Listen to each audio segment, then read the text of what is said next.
Ready to get a jump start on your holiday shopping? Get out those lists and head on over to deadiceondeck.com. Starting now until December 6th, get 10% off your entire order of $35 or more with code BA on Black Friday. Howdy, gang, and welcome to yet another Friday Foolish. Candice isn't on just yet, but I'm expecting her anytime. And this is my Youngblood shirt. Not sure why it's so dark and it looks darker. There we go. That's a little better. Okay.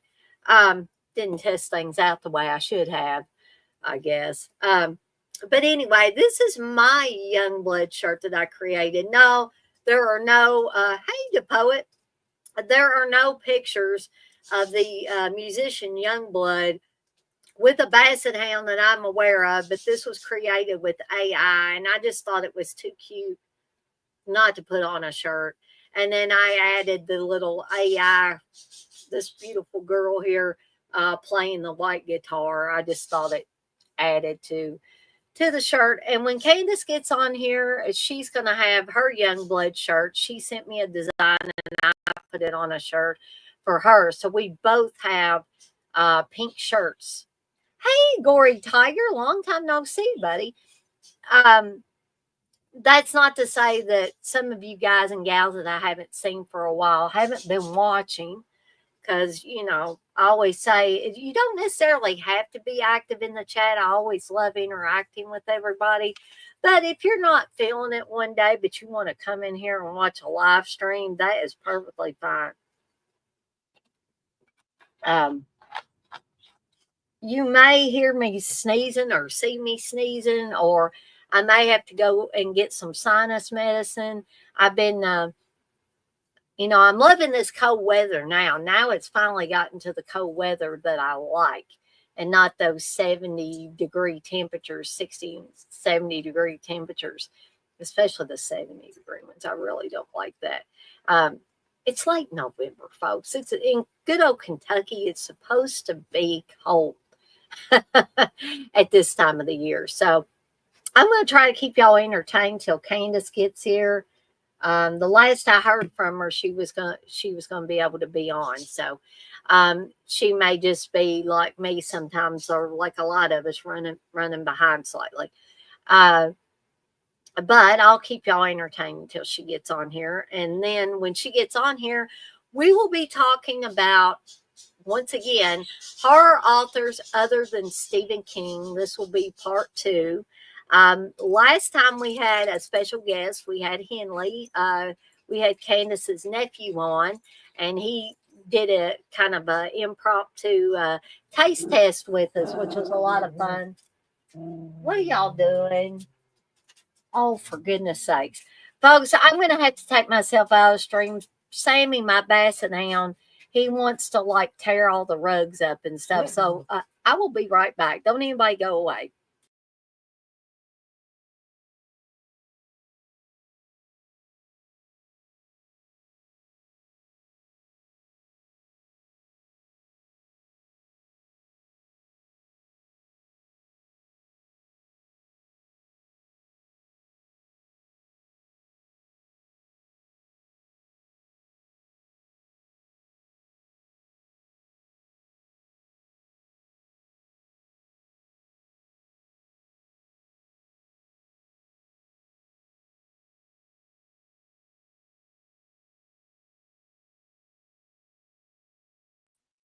Okay, sorry about that, folks.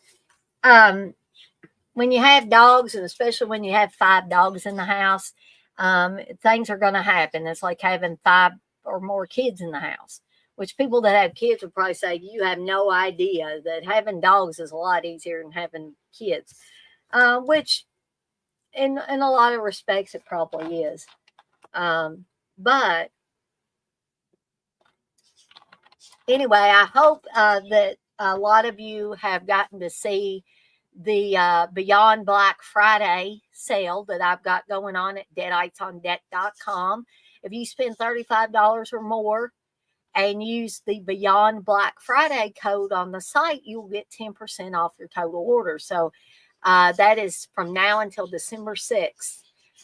So get your orders in early if you're wanting to get Christmas orders and stuff like that. So I will have time to make them and get them sent out to you in a timely manner. And I see Candice is on now, and she's got her young blood shirt on. For those of you that didn't see her little unpackaging, you will get to see the shirt in all its glory. I got to show mine off again.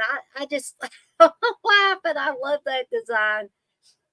Maybe because it's got a dog on there. I don't know. Maybe because I got basset hounds.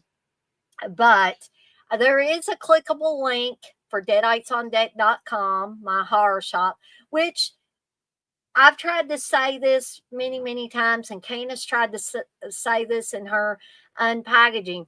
Yeah, it's a horror shop, but that does not mean I can't do custom work for you. Youngblood's not a horror guy. I mean, he might like horror movies, but he's not, he's not a blood and guts type of guy. He's not going to show up with blood splattered all over his face or, fake blood splattered all over his face. But, I made these shirts. I made one for me and one for Candace.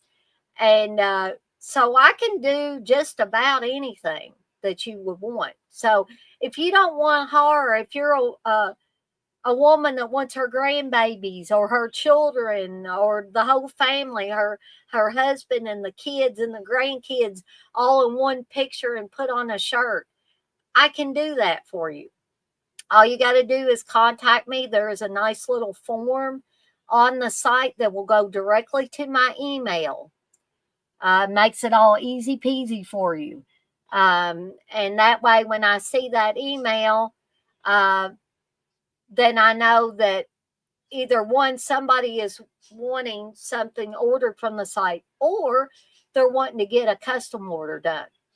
So I do t-shirts, I do hats, I do stainless steel tumblers, I do frosted glass tumblers with bamboo tops and glass straws. I do mouse pads, do blended teas, candles, and there's more stuff coming to the site. Booga Booga Bears as well. I've got to get on the ball, and I've had this Booga Booga Bear of mine sitting here at my desk forever, and he has nothing on his shirt. He's a sad little Booga Booga Bear right now. I need to get something on his shirt. And also, before I get Candace on here, tomorrow night we will be having a watch along at 7 p.m. Eastern Time for Death Sentence, a movie from 2007 starring Kevin Bacon. Now, this one's going to be a little rough, folks. I told Steve, I mean, no offense to Russell who picked it. He gave a $5 super chat. Speaking of, this is a live stream, and you can give $5 or more in super chats during this live stream, and you can get to throw your hat in the ring to pick an upcoming watch along. But I told Steve that I said I might be a little depressed after we do this watch along, because it's kind of like a death wish type of scenario. And it's not that I don't like movies like that, but I'm going to have to be in a really happy mood when I get on there tomorrow at 7 to do that watch along for Death Sentence. I've never seen Death Sentence. Somehow that one, I love Kevin Bacon, but somehow that one slipped under my radar. And then Sunday at 7 p.m. Eastern Time will be Hell House LLC. That was Menelek's pick. And then the following Saturday, Menelek's got that one all wrapped up too. It Follows is the one we will be doing for the next Saturday that I do watch along for. Hey, Chris, how are you doing? He says, howdy, Dana. So I'm going to go ahead and, without further ado, and get Candace on here. I'm high on caffeine, folks, and high on life, not high on any drugs or anything. But, well, some people call caffeine a drug. But anyway, I don't have any street drugs in my body. I'm just high on the caffeine and stuff. So anyway, let's add Candace here. Hey, Candace. Hey, Dana. Hey, everybody.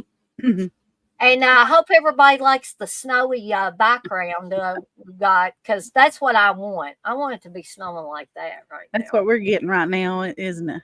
Well, not that thick, but Hmm. maybe in some places, but not here. I know in Louisville we're getting kind of it switches back and forth from rain to snow. Yeah, it's kind of like how it is today, but yesterday it snowed pretty good. I mean, we went to Taco Bell, and there was some car in front of us had like 2, 3 inches of snow on their car. I was like, "What in the Wow. world?" I So maybe I they live wanna between I mountains or wanna something. be there wherever they were Mm, getting 2 or 3 yeah, inches of snow.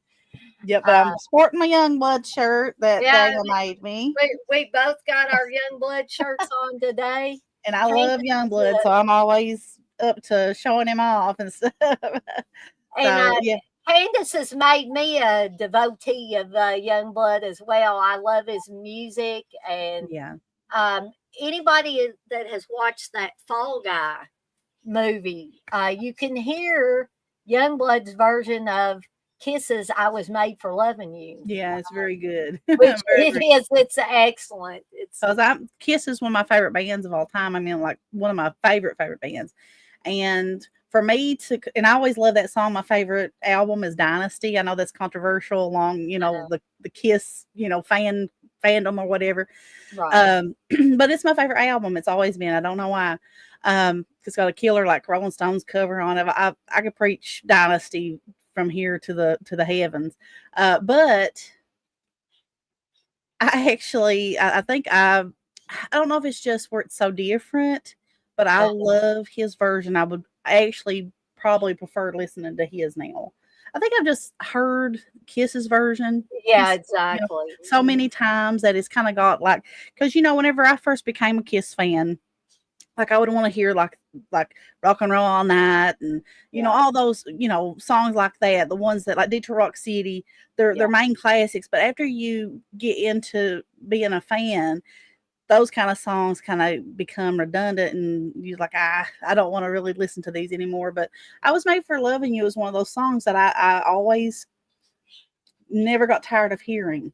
right. But when I heard Youngblood do it, he did it so well, and so he made it such. He kept true to But the he added song, his own style to and it. he added his own style, and his covers are wonderful. Any kind of cover that he does is always he makes it his own, but they're just really good. So yeah, I like Youngblood, and I'll get off that because I could talk I about him all Well, day. I've been trying to turn Steve on to it, and it ain't working. Like, Yeah, it's listen to this dude. Come on. well, he was never anybody that was under my radar. I mean, he fell under my radar. I didn't know who he was, never heard of him before. And I went to a festival in Louisville called Louder Than Life. Yep. And we were actually sitting down at a bar, resting in between bands that we were wanting to go see. And when we sat down, uh, this guy was on screen because they were doing live feeds of the main stage. And this guy was on there. He was just coming out and they introduced him and he just when he came out on stage he just exploded, and I was like, wow, God, because I'm a huge fan of Little Monsters, the movie Yeah. with Howie Mandel and Fred Savage. Mhm. And for some odd reason, I don't know why, and I know this is weird, but I always had some weird attraction to Boy, the bad guy in the film. Uh-huh. And this guy that was on stage jumping around like Mick Jagger on crack, he was just like explosive. I mean, he was just awesome. Look, he was dressed like Boy. He had these little short, like schoolboy shorts on, like kind of like an Angus Young type outfit. And he Right. looked punk, and he just had this awesome hair, and he, I wasn't even listening to the music. Hmm. And I just like, this guy is awesome. I was like, he was cute, and he was, just really, he like all of us was sitting there like watching him because it's just the way that he was acting on stage. He was very eye catching, I guess is what it was. And I just, from that moment on, I just got really intrigued with him. And I wasn't into his music. I was just into, because I started listening to stuff about him talking about mental health, and I was going through a Right. really really hard time. I mean, Dana knows things that I've went through that's personal, and I really needed somebody like that. And from that moment on, I forget when that was. That was a few years ago, like 2002, I believe, is whenever I first seen him. From that moment on, it was just me watching him talk. Right. I didn't delve into the music until probably about a year ago. I started listening to his music. I got like, oh, I like this song. And I Mm. started listening to it more and keep on going to a different song and to a different song and a different song. And then I just fell in love with his music. I was turned off kind of at first because his music does not fit into a box. It's all different types of music. It's punk. It's got like influences from like The Cure, and then you got like rap influences, and it's just so different. Like you can hear goth, you can hear punk, you can hear rap, you can hear pop punk. It's just, it doesn't fit into a box. And I wasn't used to that. I'm used to like listening to a band that's got like one, like the Eagles, or like country rock, and how Kiss is like, glam rock, and just classic rock. That's what I was used to.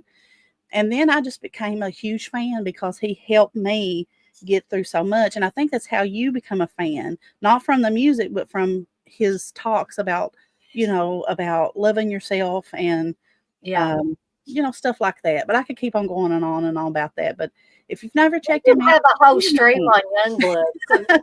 Just give him a chance. He's yeah. got, you like horror. Listen, he does have, he's, watch some of his songs, some of his stuff deals with a lot of sex type stuff. I ain't gonna lie about that. Yeah. But he's very into like the horror too. I mean, he's got like, um, he's got one, so I forget what it's called, but it's one that I've just recently watched the video to. But it's very like supernatural inspired. If you've ever watched the show Yeah. Supernatural, it's very inspired by that, about like demons and stuff like that. So I mean, he could be your cup of tea, and then again, he could not be, and then again, he could be somebody that you could get used to liking and really liking. Because I think Chris is starting to like him really well. Because at first he Cool. was kind of like, Like but you're then really, he's like, this guy's really talented. He's got a lot of really awesome songs. So there's that, and I'll get off of that. but I'll say one more thing about him before we move on. But I just get the feeling from watching him talk and stuff. Not only when he's talking about mental health Yeah. issues, because he has dealt with and is probably Yes. still Yeah. dealing with a lot of mental health issues. And um, I've been going, I'm not going to go into details, but I've been going through a very stressful time the last several months, and Yeah. Candice knows about it, and we talked about it. But hearing somebody talk about not only that, but just hearing him talk about his passion for uh, music and his passion for people. He has a passion for people. I get that. Very open to his fans, and he like really loves people, and he wants you to love yourself for Yeah. who you are, not for what you think people want you to be, but he wants you to be yourself. And, as he would put it, and I'm not going to say it, but F the rest, Yeah, exactly. be who you are, and screw anybody who thinks that you should be put into a box. And, also, just exist the way that you want to exist. And that's something that I really needed to hear. That was something that at a time he came into my life at the start of just some really traumatic things that happened to me. And I needed that. And like I said, this wasn't like an artist. I didn't fall in love with like his music. It was this person that I liked first. And I think that's really what has, like, the connection is so deep with him as an artist, is because I first, like, I seen him for who he was before listening to his music, and then his music was a lot different Mhm. whenever I started, because I knew who he was before I listened to the music. Usually, you hear a band, you like the band, and then Exactly. I think I you was like that with him too, because yeah, I listened to, or I watched those videos that yeah, you sent to me. mhm, But then I was like, I want to, because Candace told me about things that he had said, things that he was planning.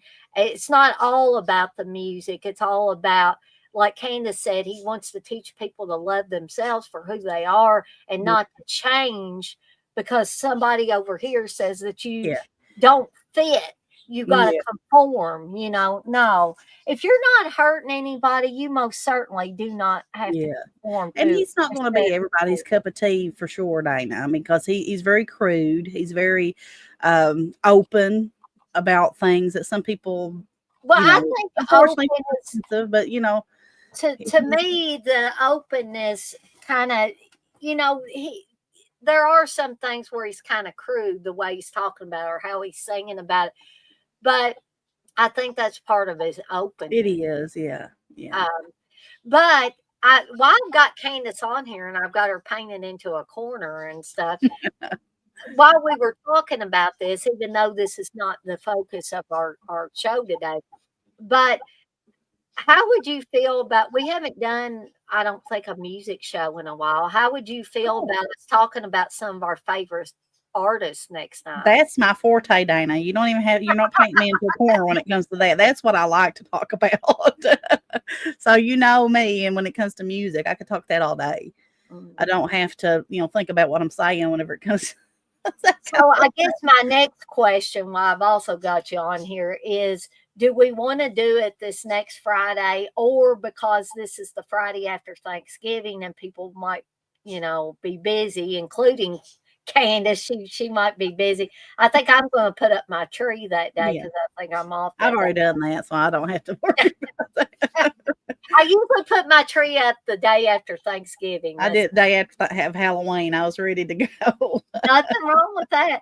So, I mean, if you don't know right now, Candace, we can discuss it later. And Okay, yeah, we'll figure out because this is my ending of the semester for my school, so I need to, um, make sure that I'm not like overloaded with trying to get everything yeah, crammed. But exactly. it should be fine until then. We'll say yes until it ain't, All if that's right. okay with you. Yeah, that's fine because me and Candace talk every day anyway. So Yeah, we'll get all the yeah, details worked out. But I guess to segue into what we're going to be talking about today, um, this is part two of our favorite horror authors other than Stephen King. Um, Now, last time I mentioned, well, me and Candace kind of talked back and forth about. We talked about Shirley Jackson a little bit, H.P. Lovecraft a little bit, and Ray Bradbury. Uh, yeah. Towards the end. And then, of course, we had our special guest, Henley, which I've got to make. When I was going to ask you, Candace, did you want me to use a picture of Henley just Yeah. off of your Facebook or something Yeah, like maybe that? you can find one on there that works best for you to be able to create something I'm with. going So to cartoonerize Henley, and he Candace says loved that. I like that. He absolutely loved coming on here and being able to, do this because he's a huge supporter. I said this last week. He's a huge supporter of Dana, and I'm always telling her, Dana, Henley's tuned in because he loves stuff like that, like the taste test. That's his favorite things that me and Dana does. He loves watching the taste test thing, and we're on Facebook, so when I can, when I really had a lot of time to get on there and do stuff, as of late. But whenever I can, we get on there and we do little taste test videos and put them on Facebook and stuff. And he thinks that's just the best thing ever was. Try So to watch every one y'all do because they're so yeah, cute.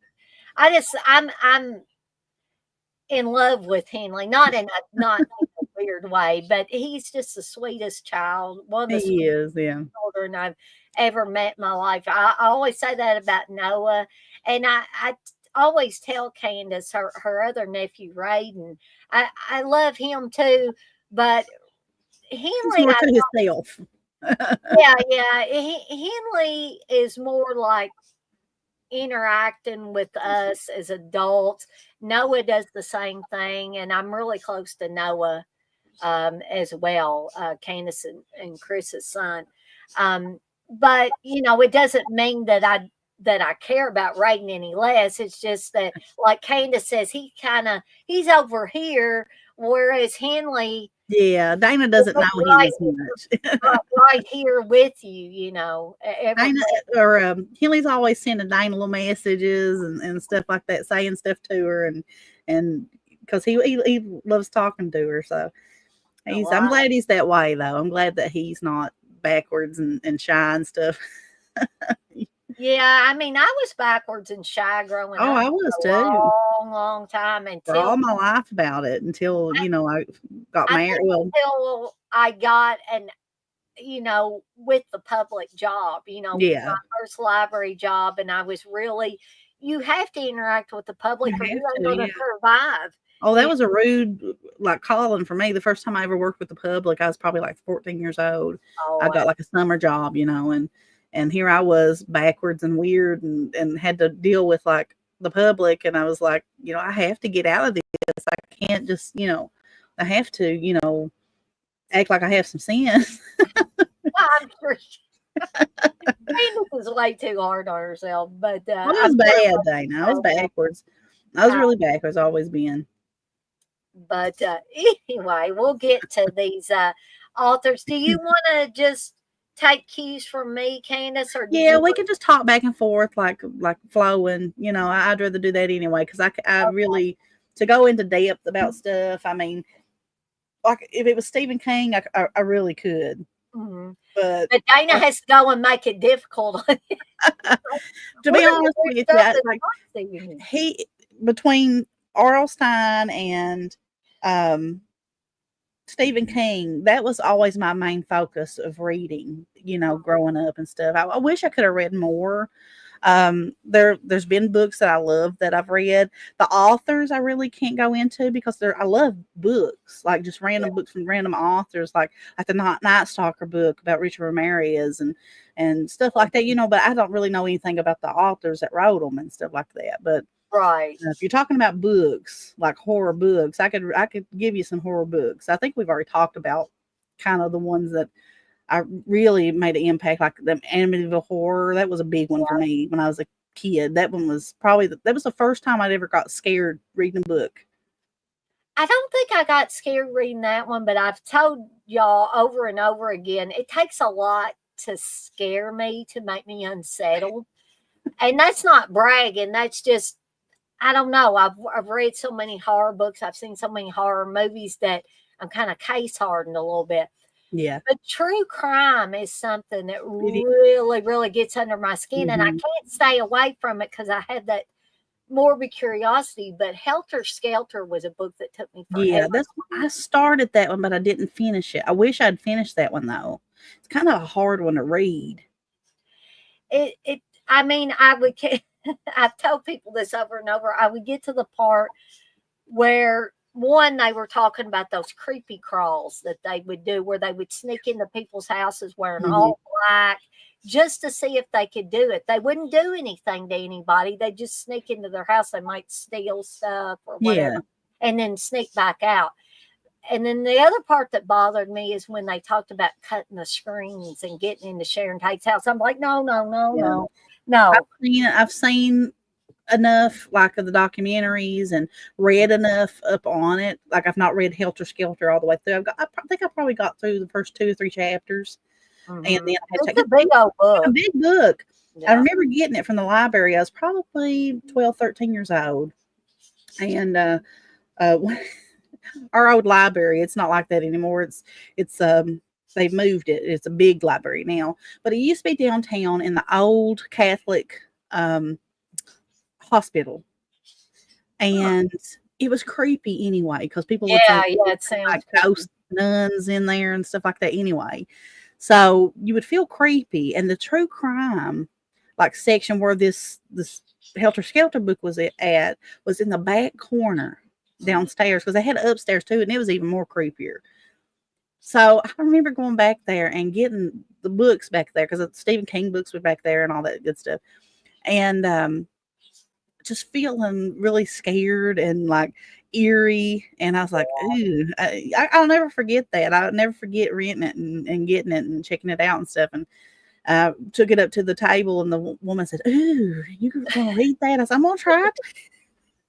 But that was the same woman. Every time I'd get a book like Stephen King or something, she would go, like, "Ooh, you gonna read that?" I said, "Yeah." I said, "Well, I've been here enough, y'all to know that's what I'm gonna read." Right. I still remember the Dewey Decimal System from all my years with the library. So I know that the true crime books are about 364. Yeah. That's the section. So I would always know right where to go. Somebody said, I want true crime. I said, all right, follow me. We'll go over to the 300s here and I got a book one time, and I forget who wrote it. hmm But I remember I ended up buying the book later on from a woman that came to our local flea market, and she would keep back all these awesome, like, true crime, like Anne Rule and people like that. And Stephen King, she was the person I bought all my books off of for $1. I ended up buying it later on, but I actually rented it at our library or checked it out. I call it rented, but I checked it out at the library. And it was a book because when I ended up buying it, I let my papa read it because he was into true crime and stuff like that. Because when I was a kid, you remember the old detective magazines? Yeah. He used to buy those all the time, and I grew up looking at those like 3 or 4 years old, looking at these awful true detective books. Yeah, But those things were kind of rough for the yeah, they would have like really graphic like Mhm. covers and everything. They were magazines, and they had like ads in them. What I always found creepy, even as a kid, they would have ads in them sometime for like people looking for love, like men looking for love, and I'm like, Yeah, and then you would probably be reading about some kind of lonely hearts killers. and I remember my grandma, and like mom or dad or mom and papa or somebody was discussing one time about that, and they was like, "Is this just like where serial killers like look for their victims at these I mean, books?" I would definitely be the type of person to be thinking about that. Yeah. Even as a kid, I was thinking that, but there was a book, and it was actually like in one of those magazines, and that's the reason why I rented it because I remember seeing it in one of those magazines, and I learned how to read really early on. I was really young when I learned how to read. Um, so I would know what stuff said and stuff. And and it had pictures and everything. It was a book about the woman that was kidnapped, and they basically her captors put her head in a box and locked it. Ugh. And it was called something, The Woman in the Box or something like that. I can't remember what it's called. I still have the book somewhere, but I remember reading that. And then later on, when I bought it, I let my papa read it. And I remember us discussing it. And he's like, he said, just thinking about that makes me claustrophobic. And I said, yeah, I know when I was reading it, I actually felt like I was claustrophobic. It was one of those books where you're just like, oh my gosh, how can somebody exist like that? How scary that must be. Because I think from what I remember, he would put her under her bed, under their bed with her head in a box that was like I don't know headlocked. when I was a kid, it wouldn't make me claustrophobic, but now I'm extremely claustrophobic. So Yeah. anything like that would just.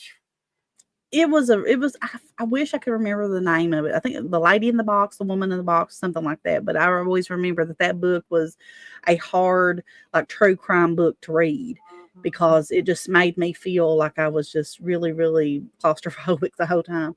Hey, Batman nerd. Yeah, I saw Batman came in here and said hi to me and Candice, and he also says, Dana, did you hear about the Evil Dead pinball machine? I think I Oh did, gosh, Batman. Nina, you gotta look that looks awesome. Up at the top, like the Uh, top of it, it's got Henrietta, I believe that's the same one that he's talking about.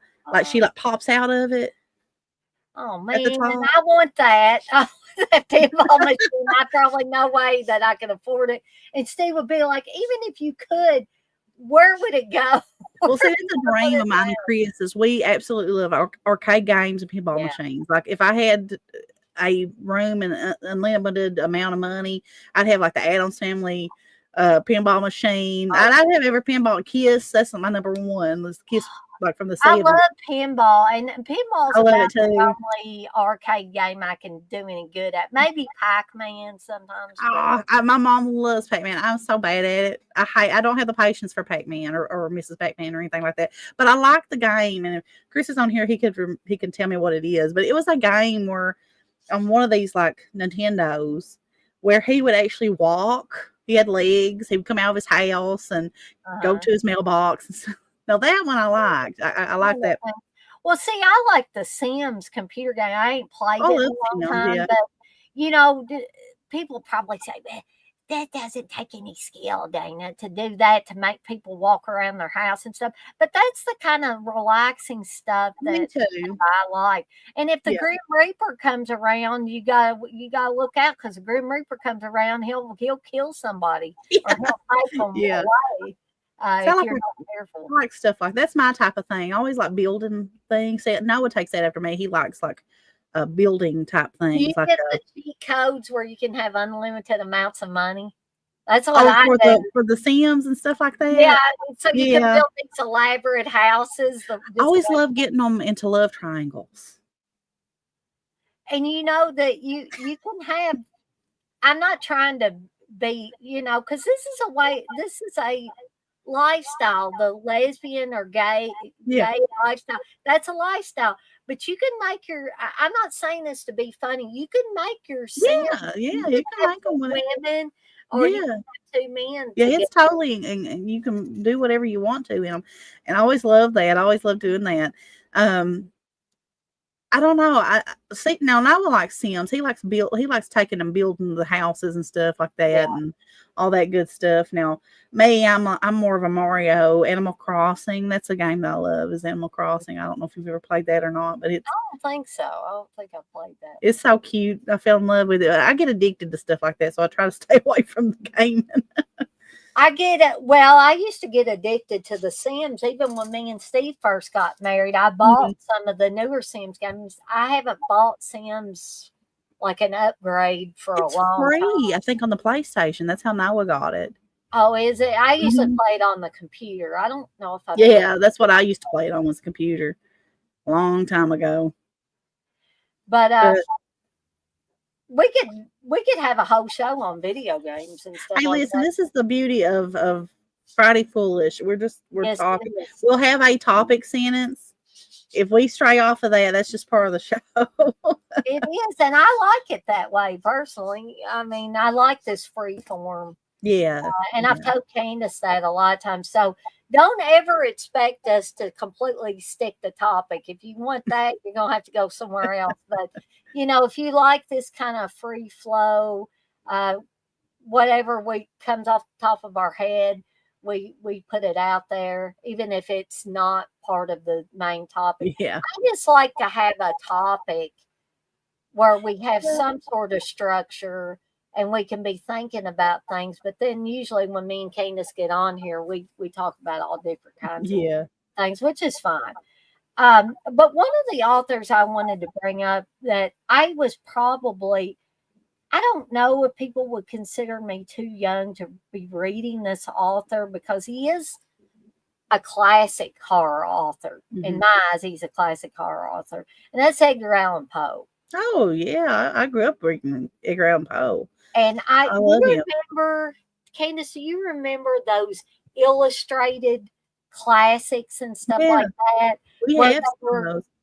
they were the story, but they were geared to younger audiences. Yeah, yeah. When you open them up, it's like a really good drawn, like full color pages and stuff like that. And we also have some of the hardback type things and Yeah. like the front and back covers like really illustrated. And then when you open it up and you're reading it, it reads like a novel, but it also has like illustrations all throughout it and stuff like that too.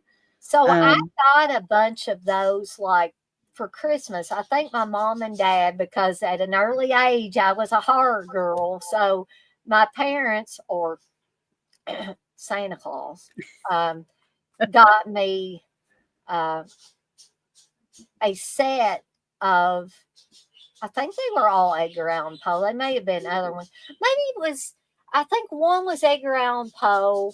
One was like Tom Sawyer and Yeah, yeah. and Like Charles Dickens, yeah, stuff yeah, like stuff that. like that.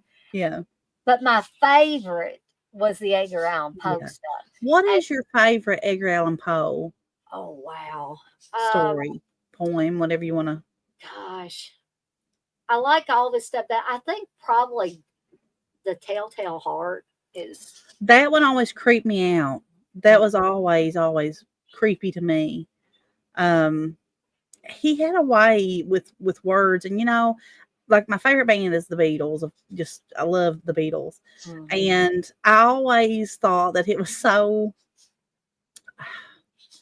I don't know, not cryptic, but it was weird that when I'm the walrus, the little line that they have about them kicking Edgar Allan Poe, Yeah, because that's how he died. Like like I ain't like making fun of him or no, anything. no, But I was like, that's so like dark. That's like a dark Beatle lyric because he literally, I think, was found like in a ditch, wasn't he, Dana? And he had been kicked. I think so. I think you're right on that. Yeah, Batman says he always liked the Telltale Heart. I Now, like the Telltale. I always liked the Raven poem Oh too. yeah, I can go. Me and Chris, I remember we tried to quote that not long ago. We were sitting there and said, "Can you still quote the Raven?" Because for some reason, I can't remember why. It was something in school we had to learn it Mm-hmm. and do like a little play of it, and I'll never forget that. It was like really, and Chris was like, "Well, I just learned it because I liked it." I was like, "Oh well," I said, "Well, let's see if we can do it," and we did it pretty good, but we failed miserably too. And believe it or not, there's a connection between the Raven and Stephen King. Does anybody know what that connection is? I was gonna give a few seconds, see if anybody in the chat knew the connection. Candace, you don't know the connection there? I told you this would go back to Stephen King, some of this stuff would. Is it one of his favorite authors? Well, I think Stephen King liked Edgar Allan Poe. I believe Shirley Jackson was probably Yeah. one of his favorites, but uh, riding the bullet, I had forgotten about riding the bullet, Chris, but I'd have to go back and read the Dead Zone to see if that's in the Dead Zone. But the character of Johnny Smith is an English teacher. And in Cronenberg's adaptation of the Dead Zone, when we first see Johnny, he's reading The Raven to his Oh, English class. And then he okay. tells them their next assignment's going to be The Legend of Sleepy Hollow. I would have loved to have Christopher Walken be my English teacher. Yeah. So Christopher Walken has played a lot of different characters, but I absolutely love him as the Johnny Smith character in the Dead Zone. He had such a he made such a sympathetic, but at the same time a strong character, if that makes any sense at all. Because when it comes down to brass tacks, Johnny Smith has to make a decision, and it may be a decision that's going to take his life, but he's going to save the lives of a lot of other people. Yeah. Um, so we could get into a whole politics thing, but I won't because I don't want to talk about politics today. Oh, no. Hey, Menelect. And Menelect's got a like I said, Menelect's got a watch along coming up on Sunday for Hell House LLC. So I'm hoping maybe I can get some people on here. Maybe Candace would be free to be on there. I don't know. I don't know how the homework situation is or not. Don't want to put her on the Well, spot. I just have to see is all. But we got time. We got time to talk about that. But there may have been you may be right, Chris. I'd have to go back and watch Riding the Bullet or read it as well. But I do remember as we were talking about Edgar Allan Poe and talking about the Raven, I was like, oh yeah, Johnny Smith's reading that to his class. No, but Edgar Allan Poe is definitely one of those godfathers of horror. You know, when it comes to literature and stuff like that. I don't know. Sorry, I keep on my That's nephew's for supposed rain. yeah, my nephew's supposed to be here, and I keep on looking at my phone because I think that might be him now. Give me 1 second and let me go in here and make sure that he makes it in okay, and I'll be right back. All right. Well, I will keep you guys entertained while Candice goes away for a little bit. To continue with the Edgar Allan Poe thing, though, the Cask of Amontillado was another one of my favorite Edgar Allan Poe stories. And people are probably thinking, ew, Dana, a story about a guy who's like super annoying and the other guy gets him drunk because he hates him. And because he is super annoying and he gets him really drunk and then walls him up, he cements him behind this brick wall and just leaves him there in a wine cellar. But anyway, that's another one of my favorites. But I'd be hard pressed to find anything Edgar Allan Poe related that I didn't like. Chris, you want to know what my favorite Edgar Allan Poe film adaptation is? Oh, I can't remember if I'm trying to remember. Steve had me watch this movie, or I sat down and was watching it with him. And I cannot remember if it was an adaptation of Poe's work that actually supposedly had Edgar Allan Poe in it. But that was, I'll have to ask Steve what the name of that movie was. I wish Steve was in here watching us so he could remind me what the name of that movie was. Maybe Chris knows or somebody else knows in here. But the guy that played Edgar Allan Poe looked exactly like him.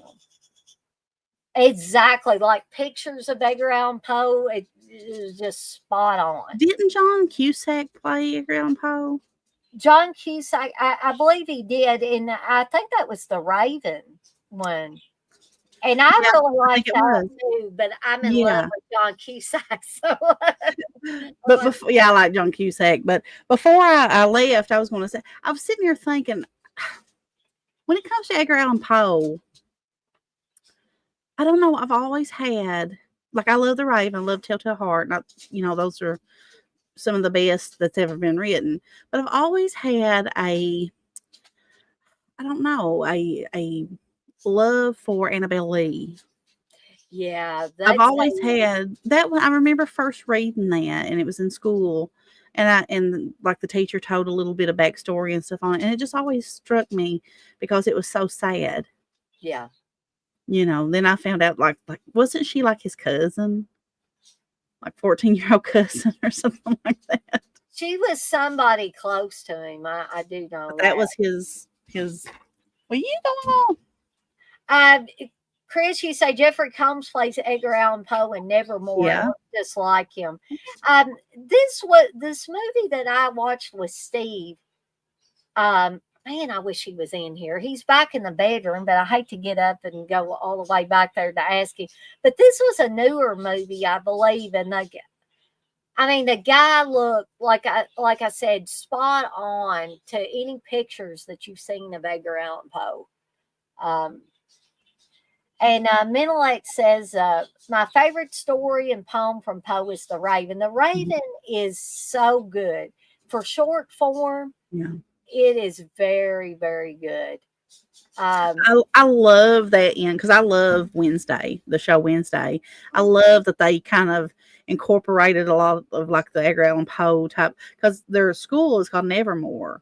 Yeah. And obviously, from the Raven. So I really like that. I like whenever, because have you noticed that a lot of these shows, like shows like that, they always like incorporate like Edgar Allan Poe type stuff. Like that's like their go-to person that they go to when it comes to like that spooky type thing. Yeah. Because he's so, really honestly, dare I say that he's probably the most famous horror author, like when it comes to like the classic stuff. Do you think? I Maybe? feel like he is, and Like not Stephen King, I believe, is probably your number one horror author of all Stephen time. King is. Once we got into modern times, Stephen Mm-hmm. King is it for me. I love a lot of these other authors that we've been discussing, but Stephen King's just at the top of every Yeah. list I Yeah. could create. But yes, I do think Edgar Allan Poe, he's one of those foundation authors. Yeah, He's a definitely. foundation author for horror. And am I getting him mixed with somebody else? But didn't his publications and stuff, it was only like in like magazines and stuff at first, right? Or am I getting him mixed up with somebody else? Oh gosh, I can't remember if that was him or somebody else. There's somebody that their stuff would Mm. only get like published because he was poor whenever he died. Yeah, he had Poe had a very tragic life. Yeah. It's kind of like the Picasso of like horror authors and stuff like that. For some reason, um, not Picasso. That What am I Vincent saying? Van Van Gogh. Gogh. Van Yeah, Van Gogh. TJ, you said Lovecraft. You thinking? Are you talking about TJ, the one that the author that had the stuff in the magazines? Could It be. might have been Lovecraft. I could have swore it was Edgar Allan Poe too, but maybe I'm wrong. And I've read stuff all the time, and I can't. that's it, Chris. Pale Blue Eye. That is an excellent movie. That was Never that was seen the that one one. that I watched with Steve. Uh, Oh, well, thank you, Menelec. Menelec gave a $5 super chat in honor of the memory of Poe. And Menelec, that's great that you gave it in honor of the memory of Poe. But that also means that if nobody else gives any super chats during this stream, then you will get to pick another movie you've already got, let's see, this Sunday. The next Saturday, I do one. And if you get it for this one, y'all, Menelec's cleaning up here. Y'all are going to have to give some competition here. Now, I'm not telling people to give me all your money or anything like that. I'm just saying, and I love Menelec's picks that he's been picking, but Oh, okay, yeah, Chris. I think Steve told me that too. That guy ended up being a really good actor. I mean, I like him as Dudley, but he is in some really good. He does a really good Southern. He's from England, Mm-hmm. I He was believe. He's in the UK. I fantastic. do know, but he ended up being a really good. Like he could play like a really good Southern character, and he plays a really creepy character. I forget his name, but there are some movies that he's in, Dana. Because you're not a Harry Potter like. I'm not against Harry Potter. It's just not something that I've delved into. It's not something that you've really watched Mm-hmm. as Okay, the guy that plays him, his name is Harry Melling, that Mm-hmm. plays in that movie. I've never seen that movie. But You should watch it if you get a chance to, Candice. I love him and stuff. He was in a movie that I just it was a show, like a mini series. It was called The Queen's Gambit. He was in it. It's about a chess player, a chess player from Kentucky, and he was in it. And usually, even people from America, whenever you get somebody doing like a Southern accent, that it's really bad. He's really good at it. Mm-hmm. He's really really good, and he's from London. So, but there was a movie that he was in. I don't know if you've ever seen it or not, Dane. I'm trying to remember what it was called, but he was in some kind of. Chris, do you remember what it was called? It was like a anthology, and he was in it. I can't remember what it's called now. I believe the anthology also had that one guy in it. He's a singer I don't like the way he sings, but I like him as an actor. What's his name, Dana? He's got a real rough voice. I can't think of anything anymore. I wish I could because I'd like to tell people about this because it's a really good You're not movie. talking about Dwight Yoakam, are you? No, I like Dwight Yoakam. I But I know do Dwight know Yoakam has acted it. He played a mean guy, like a crazy guy in that. that's it. Was it? Was it? Oh, you talking? He was in, with French fried taters. What's his name? We just talk about him. Me and Chris talk about him all the time. What's it called? I can't. My mind is gone blank. I can't think of Mine anything.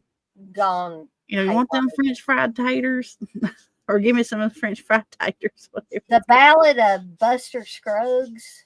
That's the movie that I was thinking about. That boy that from Oh, Tom Waits, Chris says. Tom Is White the is singer in you're one of the talking segments. If you've never about. seen that Ballad of Buster Scruggs, it's really, really good. It's got some really weird, like anthology type stuff.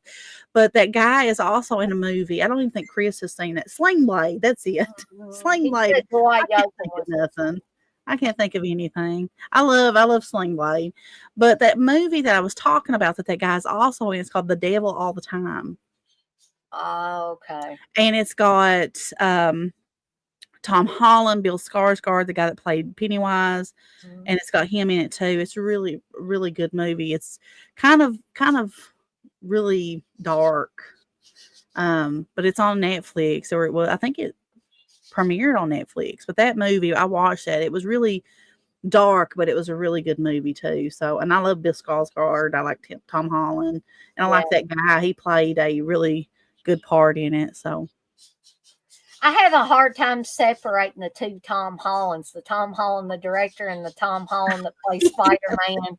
Yeah. Peter Parker. But at first, when I kept hearing this now, I was like, what? What are they talking about? Oh, okay, that Tom Holland, not director Tom Holland. Chris says, this snow that's coming has got y'all's brains bamboozled. It does mine. I can't think of anything. It scrambled my brain. I'm just so happy that, it's cold and there's snow. I've got essays on the brain because that's what I've been writing for the past 2 months is essays. Oh, my goodness. But I just no joke, guys. Candice, before we get off of Edgar Allan Poe, though, I wanted to ask you your thoughts on the Cask of Amontillado, which was what I was talking about whenever you stepped away. I mean, I know I'm familiar with it, but that's one that I never really delved into. That's one I like really well. The whole, it's not something that I would do, even if somebody was super annoying. But the basic crux of the story is that this guy is. Is it the one where he puts him in the walls? The guy. Now, I do like that one. I do like that one. That one, I remember. I think me and Chris talked about that not long ago. I have read it. It's been a long time ago. That's not one I've like revisited or anything like that. But I remember when I did read it that I was really fascinated by it. I don't know why I never really read it again or anything like that because I mean, Lord, that was probably in high school when I read that. And I think it was actually an assignment. Probably it was something that the teacher was reading and stuff too. So, thankfully, I had teachers that learn, would teach Poe and stuff like that. So that was always one of my favorite things to do. Shakespeare was always one that a lot of my English teachers thought. We don't have anything bad about Shakespeare. He's got some dark stuff. He does have some dark stuff. I mean, like Julius Caesar, Macbeth, even Romeo and Juliet, all of that stuff. Well, isn't Hamlet the one where the witches, the bubble, trouble, and all that stuff, and the ghosts? I know people might not want to hear about the Cosby Show, but there was an episode of that when Candice was talking about. I can't remember if it was Hamlet or Macbeth that had the witches, but Theo and Cockroach, his friend Cockroach, were supposed to read a Shakespeare story and they didn't want to. And so they got a record and they said, we'll listen to it and it'll be fine. And they put the record on and those witches were on there and they just turned it off after a few seconds and they were like, what's a hurdy-gurdy? Him and Cockroach were talking back and forth. They said, we can't make heads or tails of this. But I just remembered that episode where they were listening to the Shakespeare record. Uh, TJ says, like Brenda in Scary Movie says, shake a spear. Yeah, that's right. Shake a spear. Um, okay, Menelik, you got to move. Well, you got it, buddy. If nobody else, That's another good one. yeah, I'm going to write that down right now because the way my brain is, y'all gonna let Menelik pick all the watch along movies from now until the end of time, or the end of my live stream career, I guess. Chris said, "I like to mention a few authors I like that you all could possibly talk about." Okay, R.L. Stein, Christopher Pike. Christopher Pike is a good one. I Yeah, grew up Chris likes reading him, him. yeah. Clive Barker. I have Clive Barker on my list. And Richie Tankersley Cusick. Yeah, I don't know how much stuff I have read by that guy, but I know the name. I do know the name. No, Arnold Stein is the big one for me. Outside of like Stephen King, Arnold Stein was a huge the Fear Street and the Goosebump books. Yeah. That was my childhood. That was what I absolutely love. I have all the books. I've given Noah some of them. His bookcase is just like filled with just tons of like Goosebump books. Like he's got whole rolls of nothing but Goosebump books. So And that's good. You can pass on the love of yeah, but favorite author. I love Goosebumps. I love the show. I love the books, and I would just spend countless hours just reading one right after another. Like I probably read every one of these. I think Goosebumps was after my time, but I did read the Fear Street stuff. Any child from the 90s will tell you that was like old enough to read and stuff in the 90s will tell you that R.L. Stein was the Stephen King for kids. No doubt about that. Okay, that's what I remember Cusick from. Oh, yeah. Wrote several young adult horror books in the 90s, like Trick or Treat and April Fools. Yeah, I remember those, and I probably read them. I more than likely did. Because, believe it or not, folks, I'm old, but I ain't quite that old. I was still in school in the 90s. My whole high school career was in the 90s. I graduated in 1994. So y'all do the math. Just 1 second. Somebody Okay. is creeping around outside here. Just give me 1 second. But TJ, you mentioned Ray Bradbury as well. Yeah, Ray Bradbury, I really, really love. And me and Candice, when she comes back, we'll talk a little bit more about Ray Bradbury. Ray Bradbury is always somebody that I loved reading. He's one of those classic, horror and suspense authors. And he really, Ray Bradbury always had a really great style. It was a style that was, and people might think this is weird, but Ray Bradbury's style to me, like a lot of these other authors we're talking about, and including Stephen King, who we're not really talking about, but there are certain authors for me that are like coming home. And it's because the authors write their characters so well that their characters seem like they're sitting right next to you.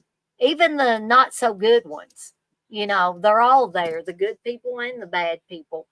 And I have great respect for authors that can do this. And believe it or not all authors are created equal. Not all authors can do this. There are some authors that I've tried to read. I'm not necessarily going to mention names here, but their prose is flat. They don't have memorable characters. They don't have characters I can see in my mind's eye that they're sitting next to me. They're not like people I know. They seem like false people or very rich elitist people that I would have no connection with. And people will be like, "Boy, Dana, you're getting all over rich people. They can't have it because they got money." But not all rich people act like that, though. There are some people with a lot of money that are very nice people and want to, share their wealth and stuff. But then there's some people that are greedy and, don't like you if you don't have the best of everything. Oh yeah. Um, so that's the kind of Unfortunately. people I'm talking about. But uh, let's see. Chris says there was also a series I really liked that were like Goosebump ripoffs called Bone Chillers. Yeah, Oh, we have some of those. Betsy Haynes.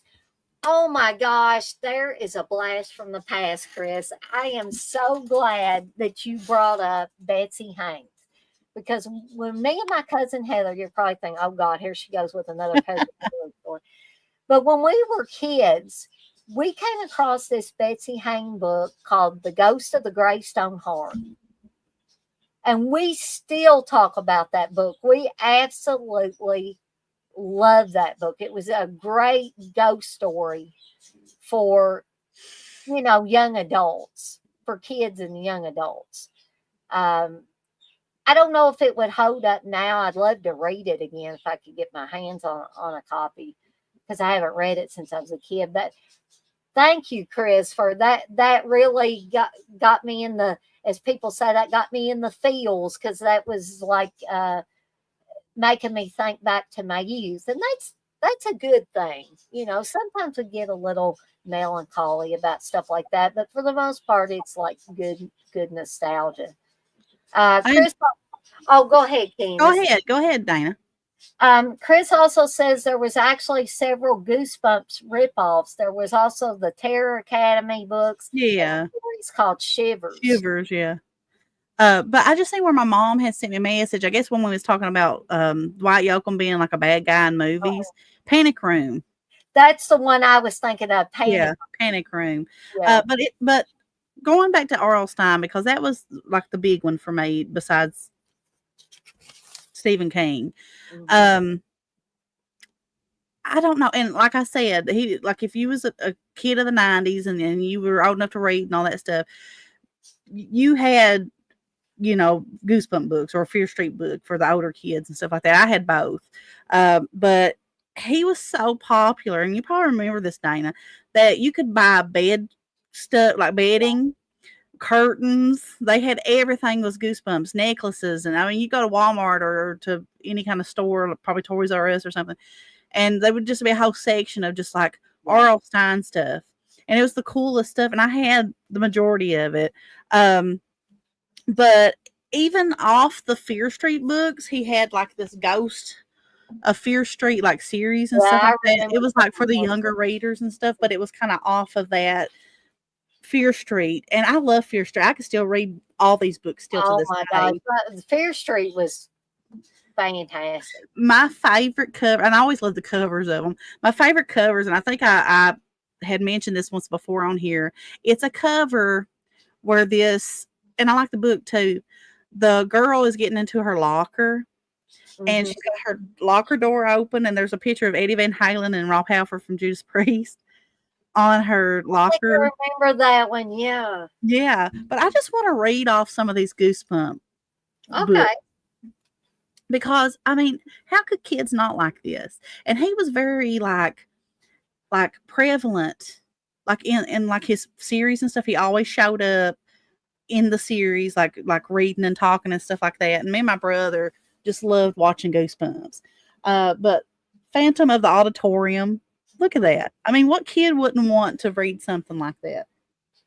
This is a special edition. This is the More and More Tales to Give Goosebumps series. And it is a book that has like 10 spooky stories in it. It's not a traditional Goosebump. And I was trying to find one over here, but my favorite Goosebump books was the Pick Your Own Adventure books. Do you remember those? I love Choose Your Own Adventure. I love those. I loved the Goosebump ones, and they were so cool because they were holographic on the outside. They had like a little holographic, not holographic, but what do you call it? It's not holographic. It's like the the foil, The like foil the on there. whatever that's called. Look at this one. Beware the Snowman. That's a good one. I mean, these are so cool. I mean, what kid? That one's kind of beat up. This is the Ghost Next Door. That's always a good classic Mhm. Goosebump See, book. it's well loved. That's why it's The Beast from the East. Look at that. I mean, this is so cool. And this was one of mine and my brother's favorites. And we loved the because we had the movie, like the big clamshell movie of it too. And it is Stay Out of the Basement. It's about these kids yeah. whose dad is a scientist. Have you ever seen it or read it? Um, I think I saw it. I don't think I read it, but I do remember that cover though. Well, I'll just read the back of it, okay? And just listen to this. I mean, as a kid, you're like, because you said that you were kind of older when this came out. You were like into the Well, teen when books. I You were was into the into Fear Street. the Fear Street stuff. Yeah. But if these would have came out when you were at that age to read these kind of books, do you think that you would Oh, have I been? would have ate them up. Listen to this. How awesome this sounds. And I'm sure people's like, I already know what that book is. It's Live Plants. ... Dead People. Dr. Brewer is doing a little plant testing in his basement. Nothing to worry about. Harmless, really. But Margaret and Casey Brewer are worried about their father, especially when they meet some of the plants he is growing down there. Then they notice that their father is developing plant-like tendencies. He's turning into a plant. Mm-hmm. In fact, he is becoming distinctively weedy and seedy. Is it just part of their father's harmless experiment, or has the basement turned into another little shop of horrors? Who wouldn't want to read something like that? As an adult, I would want to read that. But I always loved that because I remember when I first seen Creep Show and I seen, Jordy Verrill. It always reminded me of this book, of this of the in the movie, because their dad basically was just turning into a plant. Yeah. And it was creepy. It was, just it was awesome, So horror is not just for adults, it's for kids. And R.L. Stein is, like I said, he is what Stephen King is to adults for kids. Yeah. And I remember seeing like magazines and stuff like that, and they would say that how R.L. Stein really brought that horror genre to children in a way that they could read something like that and it be, fun for them. And I honestly think, because you see a lot of kids that's from the 90s and stuff who really are into horror, I think Goosebumps kind of introduced them to that. And probably those kids that grew up in the 90s reading Goosebumps are going to be the adults that read Stephen King. Yeah, definitely, because it led me into Stephen King. It did. If it wasn't for Natural progression. Yeah, which I knew who Stephen King was and stuff, but as I got older, I wanted more, because when you're a kid, that's why you were already past the Goosebump. You were into the Fear Street because it was more. It was for the teens, right? And from the teens, you go into the kind of the adult stuff. And I just R.L. Stein's these days, like back then, he was the king of all that stuff. But these days, you really don't hear as much as you used to. But I think that if kids start rediscovering this kind of thing, I think that it would be a big phenomenon again. It was like Beatlemania back then. It was like, that's how R.L. Stein was back then. It was like Beatlemania. Everybody wanted the scholastics, like the book fairs and stuff. That was the first thing to go, was the Goosebumps and Fear Street and all that stuff. I love book fairs. That was my favorite part of school, was going to the. And we had book fairs even when I was in high school, but I don't know if it was scholastic, because what I remember as a kid with the scholastic book fairs is they would give you, and I loved it when these came out, they would give you kind of a little paper that opened up. Yeah, paper that you would mark the ones that you wanted and send in your money. And Mom and Dad would be like, "Oh God, it's book fair time." I loved it. Crazy, because guess who would have to give me the money for them? My dad. Well, we would have two different kinds. We would have that. We'd have the paper, and then scholastic. You would have the. I'm getting tongue tied. Scholastics. They would come to the Yeah, actual school, we and had that too, but I think the one in high school though, I don't know if that was Scholastic because these were all, adult level books. I But don't I got even Stephen remember King that. books then. So we didn't get them in high school. It kind of stopped after we went to high school. But I remember Noah, the Scholastic book fair coming to his school. And I was so excited. He's like, Mom, the book fair is coming. The book fair. That's one thing I miss about public schools and stuff like that is the book fair.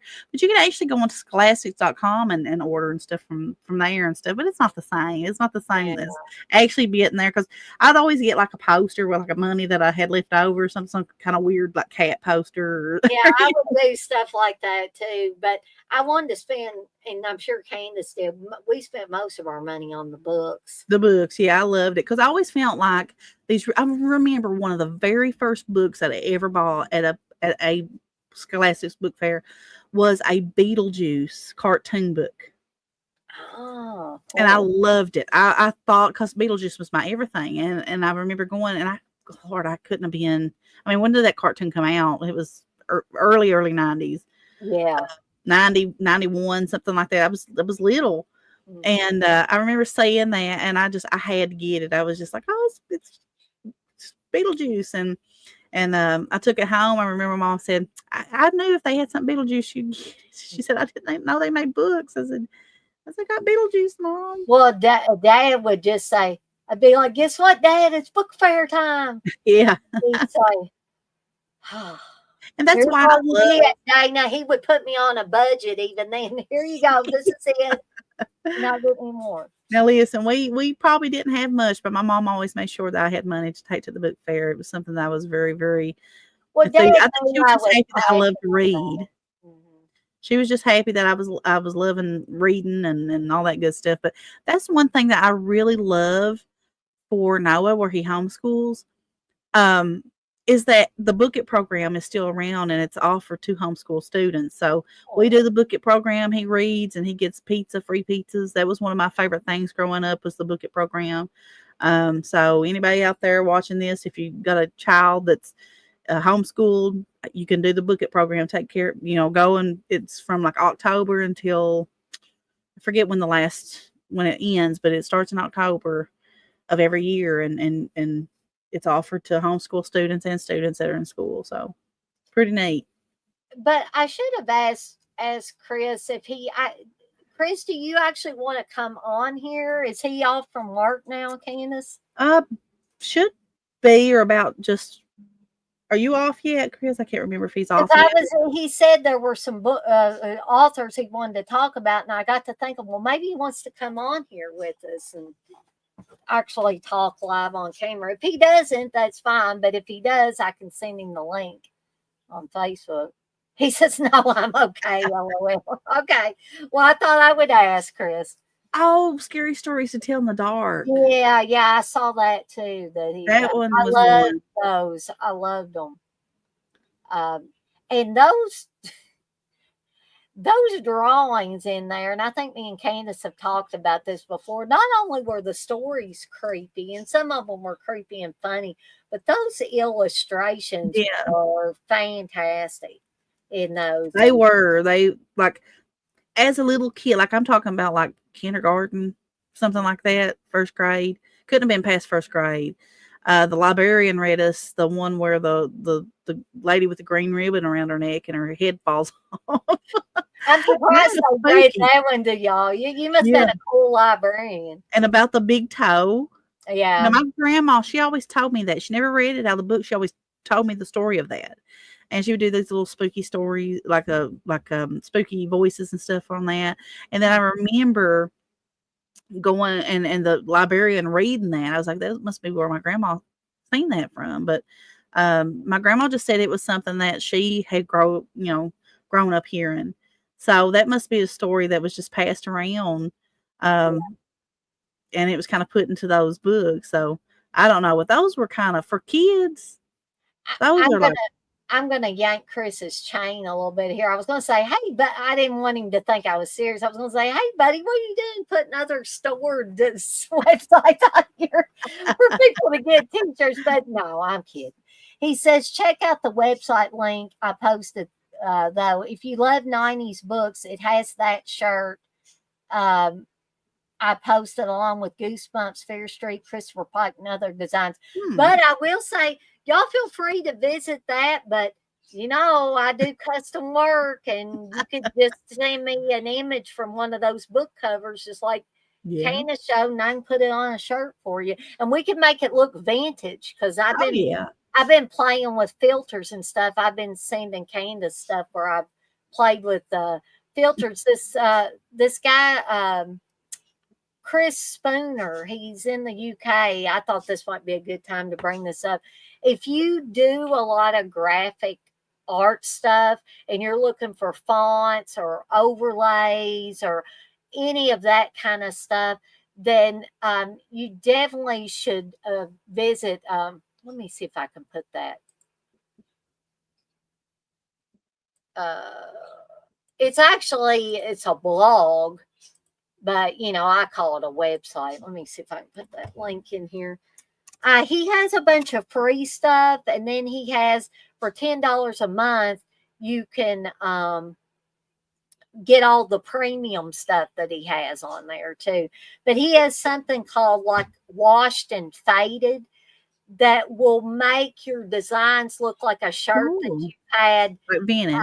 Yeah, it's vintage, or it's been washed and worn a bunch of times. And if you want a design to look like that, I have those filters to put on the design now and can make it look vintage from day one.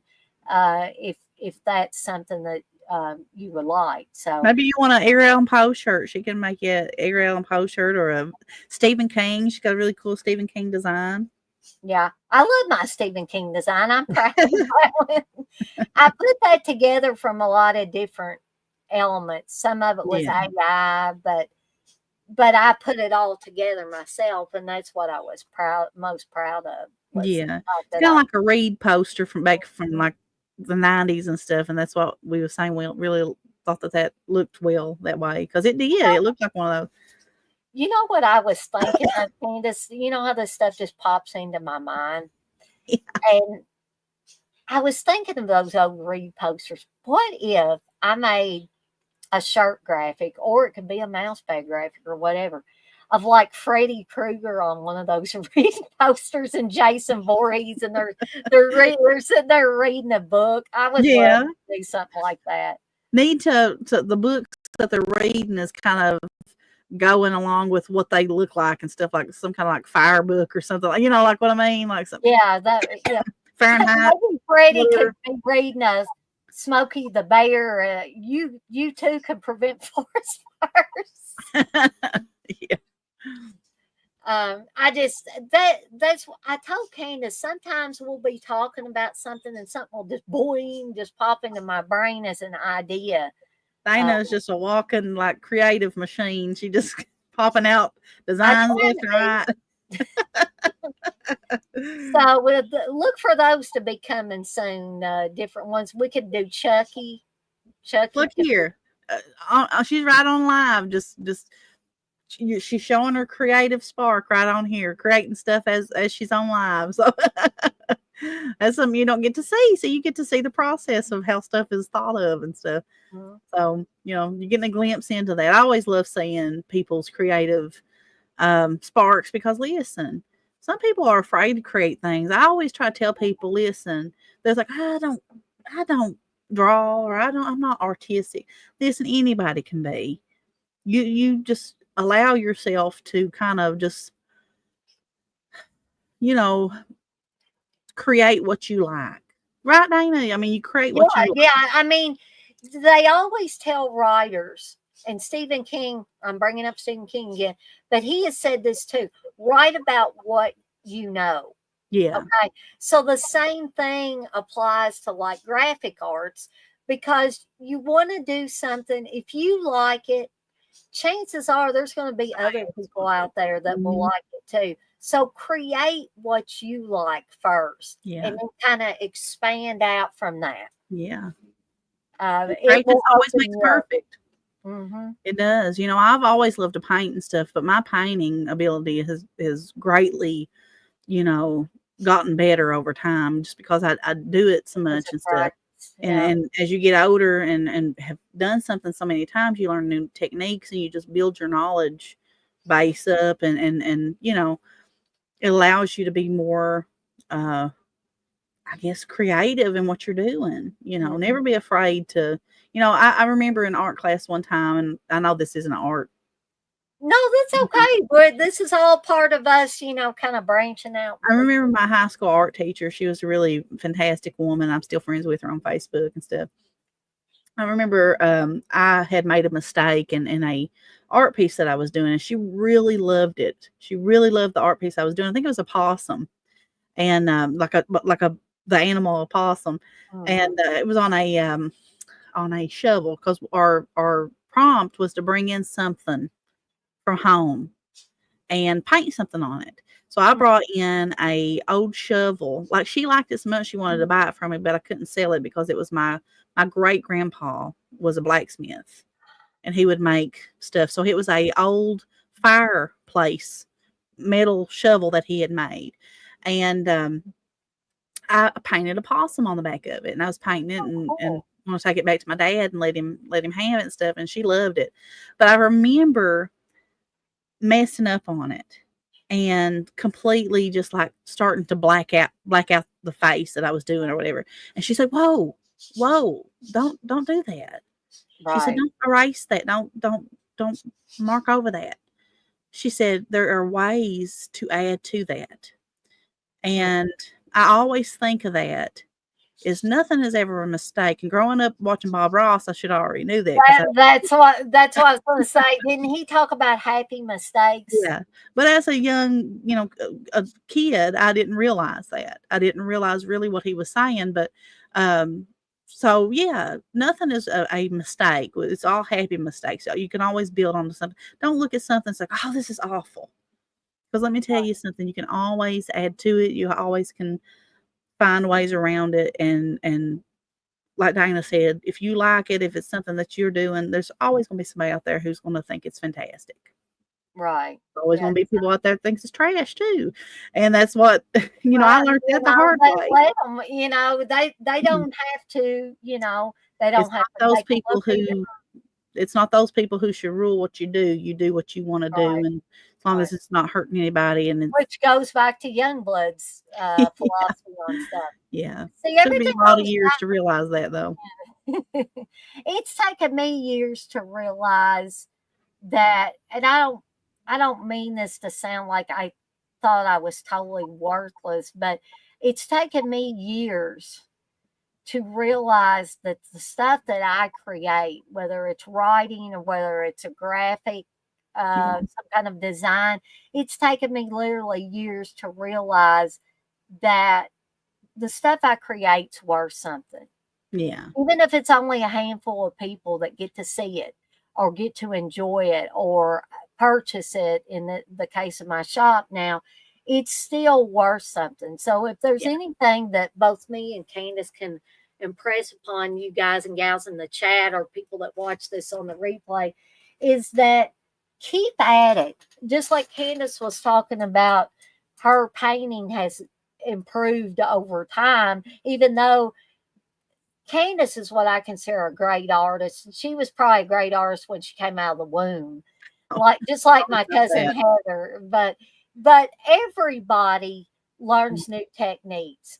I've already learned new techniques just by watching uh, different people do T-shirts. I learned about tearing around the edges of designs, and that's actually what I did with me and mhm, Candace designs. I don't know if you can see it as much on Candace's, but mine has kind of a dark yeah, background on the back, and you can see the little ripples where I actually tore around the design. And that's opening up a whole new world for me as far as the designs I'm creating, using these filters and trying different things and watching tutorials. And I'm like, this is just so cool. I learned to cartoonerize, and I know that might not be a word. TJ, if you're in here, you'll get me for that. That's not a word, but it's what I call it. And Candace has told me she likes what I'm doing in Photoshop even Yeah. better than the AI Yeah. cartoonizing. Yeah, I love it. Steve is too. I said I showed him that new Blood Rage one. I did, and I said, "What do you think of this one?" I said, "Do you like it better than the AI stuff?" He said, "Yeah." And I said, "Well, Candace said the same thing." So I'm getting multiple people telling me Yeah. that technique. They like that other one, but this resonates with them more. Yeah. So I'm going to try to be doing a lot more of that type, the Photoshop type manipulation, rather than depending as much on the AI. There will be some things I use AI for, but anyway, we strayed way off the off the mark. The beauty of Friday Foolish, Dana. And Candace, if because I know we've been on here an hour and 31 minutes. If you need to get off of here, you didn't say anything. Or I didn't have enough time to listen to your whole message. You may have said it, but I didn't remember the part that I listened to saying anything about needing to get off in an hour. But I also am a blowhard, and I'm long winded and everything else. So if you need to, maybe we should cut it off at this. I won't hurt my feelings. So, Well, I mean, we could go just a little bit longer. I do need to. I've not eaten today, and I need to eat oh, before I you start gotta eat. You gotta eat. So, my essay. So what about we go on till 7:45? that'd be perfect. That'd be Okay. perfect. Give me So, plenty of time to do what we need to do. so if you guys want to, if you want to challenge mental act here and like get your $5 or more super chats in for movies, I'm sure mental act wouldn't be upset if I had to do, there were so many that I had to do a drawing or something like that, because he's gotten to pick a few, so I don't think he'd be disappointed. So Chris mentioned Clive Barker earlier, and I'll be totally honest, I love Clive Barker stuff that I've read, but I have not read as much Clive Barker as I would have liked to have said that I had read. I don't think I've ever read any Clive Barker. I Well, love movies that are, from Clive Barker, but I've never read any of the books. Now, one that I want to bring up, and this is probably a given with a lot of horror fans, is the Hellbound Heart, which is where Hellraiser comes from. I love Hellraiser. And I love the movie Hellraiser. And I also love, I know I keep talking about style, but I love Clive Barker's style. Clive Barker's style is very, very dark, though. It's very dark and very unique. I remember the first time I ever watched Nightbreed. I was like, that's so different. Yeah. And the thing about Clive Barker is kind of really similar to Stephen King. Here I go back to Stephen King. You knew he was going to crop up in here. But the thing about Clive Barker, when you see interviews with Clive Barker or you see interviews with Stephen King, they seem to be like the most laid back guys ever. And Candace is going to step away for a second. Well, I'll continue this. But when you see interviews with either one of those guys, they seem like the most laid back people. And they seem like very nice, genuine people. And Chris, if you're still in here, I know that you and Candace got a chance to kind of like meet Clive Barker and get your picture taken with him. And I think that y'all said that your experience with Clive Barker was good. Candace, did you want to talk a little bit about your and Chris's experience with Clive Barker? Oh, yeah. I mean, it was short, but it was something that me and Chris both had really, wanted to do for a long time. And we were afraid that if we didn't do it this time, that this would be because I believe that was probably one of his last appearances, if not his last appearance. And it was quick, but and it was very humbling though. And he was very sick. You could tell that he's not healthy. But we walked in, and he's sitting in a chair. He was very, very polite, very kind. Um, Spoke kind of in a hushed, whisper. But the moment that we met him, he really extended his kindness to me and Chris, and did attempt to at least make it personable. He called And you love, didn't he, he Candace? sure did, and I actually left the booth after meeting him, and I don't want to cry because I already feel like I am, but I got really emotional Mm-hmm. uh getting to meet him and stuff, because he just, he is one of those prolific people, Yeah. prolific figures, and to see somebody who can create just these, wonderful works of art be in such a state that it's humbling. It's very Yeah. humbling. Exactly. And I was very honored to meet him, very honored, and it was a pleasant experience. Mhm. So And I wish that I'd gotten a chance to, but the thing would have been if I had spent the $100, which it would have been $100 well spent. yeah, And I'm not trying to make anybody feel bad for me or be mad at Steve or anything.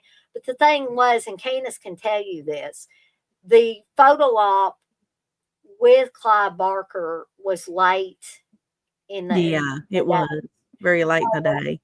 late in the evening, I guess I Yeah, should I think say. it was like 5 or 6. I think our photo op was. And Steve did not have a good time at this last It was a scare. stressful time for you guys. I do know Yeah. that. And I did not get to meet all the people that I wanted to. The only person I really got to meet was Kat Lester, which Yeah, was very nice. She was very sweet and stuff. But basically, I didn't get it to meet anybody else because it was just too chaotic. And yeah. Just so I really hated that you guys didn't have a great time. I knew that you didn't, because just all the factors played in together kind of was working against you guys, But probably my favorite part of the day was when we went out to eat with oh Candace. yeah, definitely. We got to But relax. it ended up being a pleasant time for us. I mean, there was a lot of complaints. There'll always be complaints when there's big crowds, Right. And stuff. But thankfully, it kind of went smoothly enough for us to have a really good time. I didn't think it was going to be, because the year before I had a really bad time. But this year ended up working out pretty well for us. Mhm. But I know there was a lot of upset people as well. I mean, I wasn't like upset to where I was going to go up to physically say something to any of the No. staff or anything. But I did make some points in my video whenever I came home, and I did a video, and me and Steve talked about before and after. Yeah. I guess we got used to the smaller scare fests. The Yeah. scare fest has become so big. Oh yeah. It's not the same at all as the one that because me and Dana actually first met at a scare fest. Yeah. And that's the first time we ever met each other, and it's the first time she ever met Noah was at a scare fest. And she's There's his a picture godmother, of me out there hugging Noah when he was Yeah. a baby. So And a lot of us used to just be able to walk around. You didn't have to be squished in with one another. No, last year was really bad with the squishing in and stuff like yeah, I that. remember you told me actually last year was worse than this year. Yes, definitely, Lord, I'm glad we didn't go last year. Besides the very offensive stink that me and Chris had to endure when we were meeting the director of Phantasm. I mean, really, that is real. I mean, I don't know if he smelled it or not, but he didn't act like he did. That guy, if you've ever met him, he's kind of happy-go-lucky anyway. Yeah, So, Coscarelli's very mellow. I mean, even if he was smelling it, he was grinning through it. But I can only imagine when that person that was making that god awful stink. And let me tell you something, he'd give a big bite. That smell, it was so bad I had to message Dana. And And I was telling Steve, oh my gosh, Steve, do you believe what Candace is telling me? They're having to endure. It's a good thing we're not over there, you know. But me and Steve met Don Coscarelli several years ago, and he was very, very nice. Oh, very nice. Yeah. Very nice. And Kat Lester was basically the only one of the main cast of Yeah, Fantastic she was very I nice. met. Yeah, super, super nice. I'll say this, like Phantasm, like I'm not as big as fan like as you or Chris and other people, because I've not really grasped onto it the way that you guys have yet. There may be a time when I do go and sit down and delve into it more, and but I do like Phantasm. I want to talk to you after you do that, Candace. Yeah, We I can do have like. I really like Phantasm, and but I've not really gotten to the franchise. So, but I will say this: out of every, because we've met a lot of people within franchises. The Nightmare on Elm Street people, and they've all been really kind of nice. But for some reason, I don't know, I just noticed at this Scare Fest meeting all these Phantasm, which I've met some people from Phantasm before. I've met, several people from Phantasm. But I just noticed that all these people as a collective was such an enthusiastic, like just humble bunch of people. And that was really prevalent when we went to that panel that they did. They were just really humble and just kind of a camaraderie again, through every one of them with their fans and stuff. And it was just like they I don't know, just seemed very, very humbled to be there in the presence of people who want to be there to see them. And I was like, that's something that you see it with a lot of people, but not to this point. And it's probably one of the most like humble like collection of people in a franchise that I've ever seen in my life. Right. Yeah, I got that feeling from each and every one of the Phantasm people that I met. I got a few years back, I got to meet Don Coscarelli and I met Angus Grimm, God rest his yeah. soul. We've never got to meet him. Even though I met Angus Grimm when he was older, and I met Reggie Bannister when he was older. And he was younger when we met him. Mm, Not young, but it was like younger than like. Yeah. But Angus Grimm was very soft spoken, very much a gentleman. I think Dana's froze up. Did I freeze up? You must. Yeah, I think you froze up for a second. Oh, okay. Am I moving now? Yeah, you're moving now. Okay. Yeah, well, I'll blame it on StreamYard or YouTube or something, or my internet. One of the three. It's one of the three things. But sometimes Candace will not completely block up, but she'll like pause for a second, or Chris will if he's on. It might be the snow and rain and ice probably that we're getting. It's possible. Anything's possible.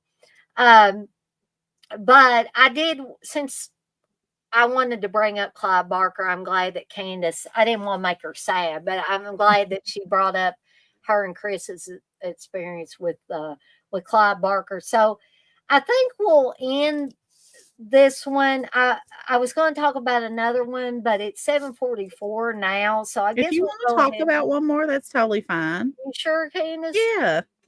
Okay. Well, we'll talk about Peter Straub and then we'll call it a day. Okay. Now, I don't know, Candace, have you read Peter Straub? What has he written?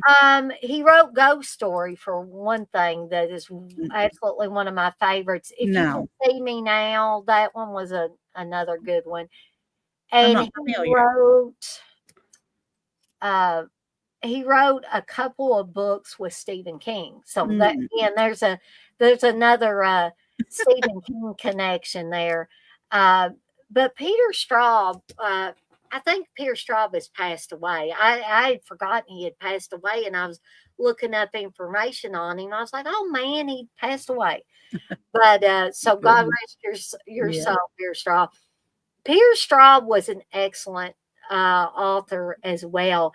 And Ghost Story, they ended up making a movie out of about the Chowder Society, which was the group of old men that got together and there was a big secret between them. They had accidentally killed this woman in their past when they were young men. Hmm. And she's coming back to Ooh, get her revenge on them. that And to sounds top it interesting. all off, after the accident that they thought she was dead, they're like, oh my gosh, they're panicking. We got to hide the body, or we're all going to go to prison for this. So they put her in a car, and it's kind of like Psycho. They were letting it sink into water, and she's Yeah. not dead. And they see her, and there's nothing they can do because the water's coming in the car, it's sinking. That And sounds familiar. she's at Is the this a back. movie? Yeah, they turned that one into a movie. John Houseman's on it, and gosh, who all And is what's it called? it? Ghost? It's called Ghost Story. I think John Houseman is on it. But there's a bunch of recognizable names. It came out in 1981. Gosh, if I can type, if this thing will let me. Fred Astaire's in it, Craig Wasson, Alice Cridge. She plays the Oh, woman. I think I know what this is. Mm-hmm. What's causing me not to be able to? I was kept on trying to type, and it was like my microphone was going down on my. What in the world's it done here? But yeah, it is an absolutely amazing movie. Oh, I know this. Yes. Got Douglas Fairbanks Jr. Yeah, I've seen that. Mm-hmm. Yeah, fantastic, Okay. fantastic movie. But the book, dare I say it, the book's better. Usually the book is better, but the fantastic movie. But if you can find the time to read Peter Straub's book, Ghost Story, I urge you to, because that is what. I mean, I'd read the books that he had done with Stephen King, but what cemented my love of Peter Straub and his writing was Ghost Story.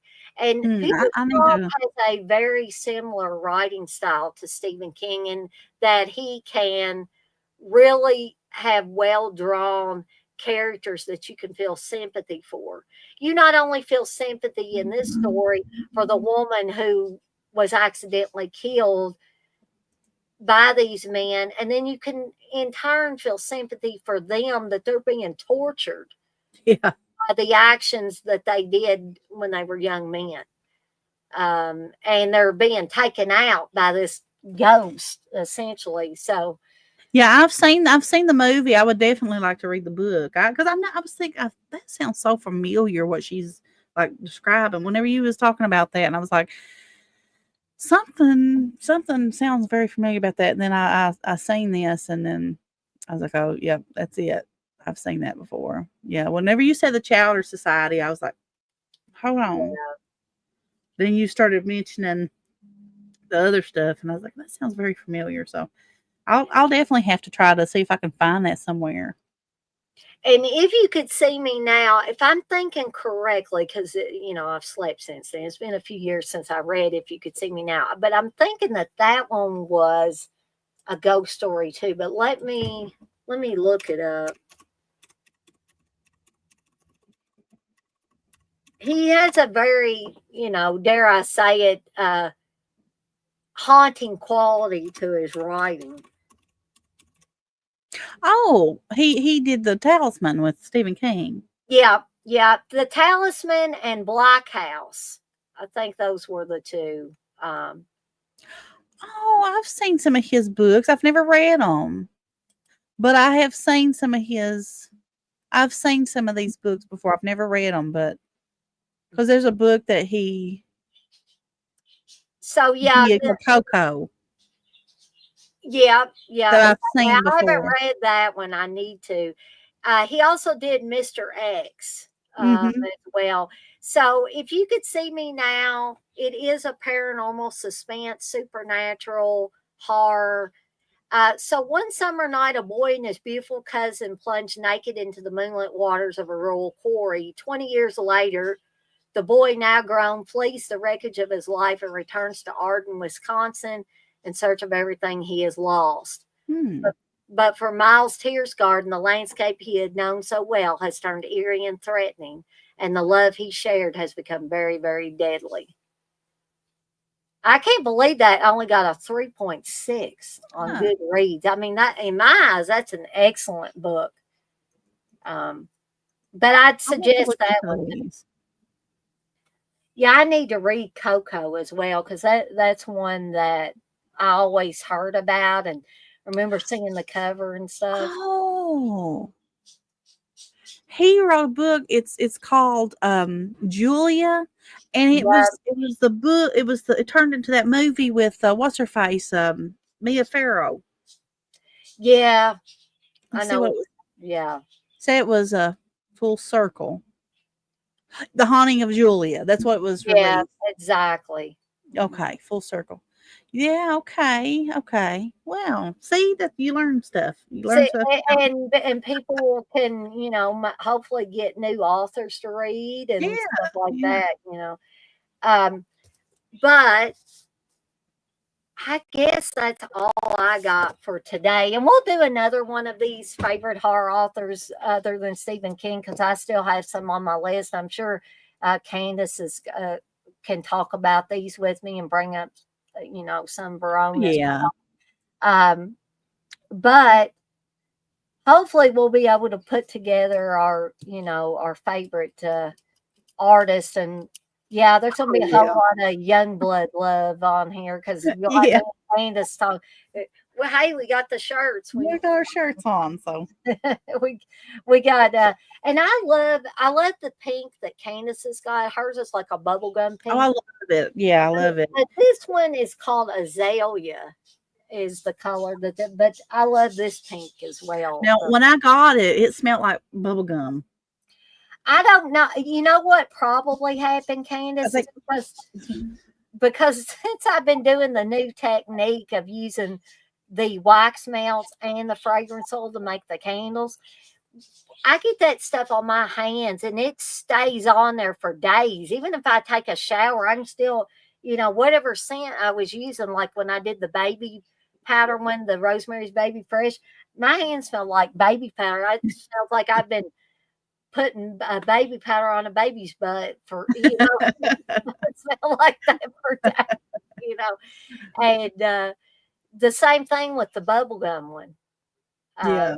so, and I'm really excited to do that hot buttered popcorn and the cola candles.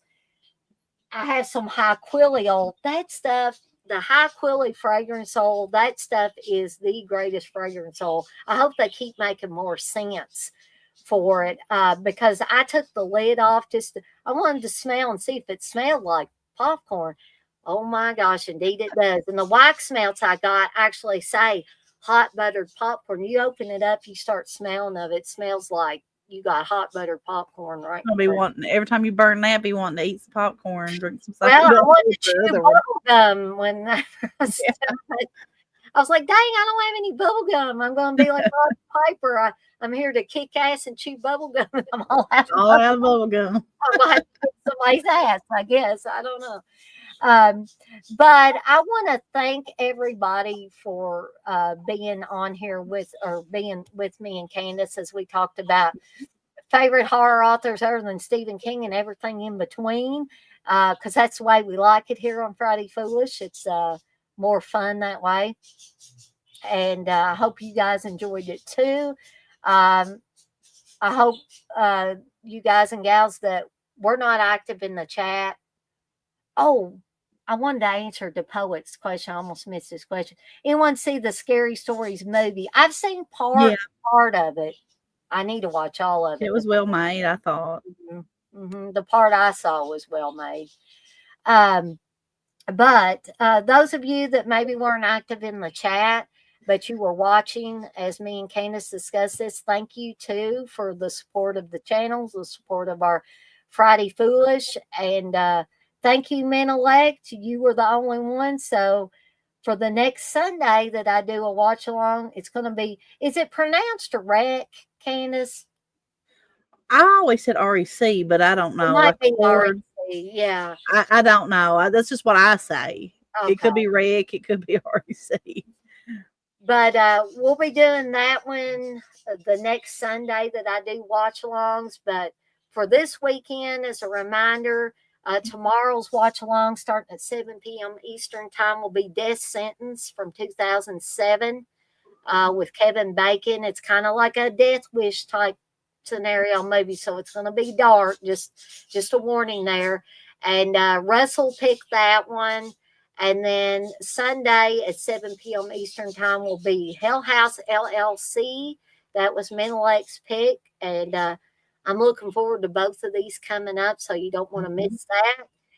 And hopefully, I'll have some cool programming coming up, Thanksgiving related, more cinematic turkeys, more horror movies I'm thankful for. That seems to be a popular series that I'm doing. Quite a few Yeah. people are watching those. So they look those better than the cinematic turkeys, I think.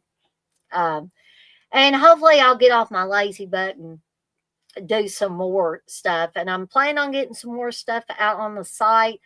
I've got to make my mom a candle before Thanksgiving gets here. The one I'm doing for her is Smoky Mountain Christmas It because sounds good.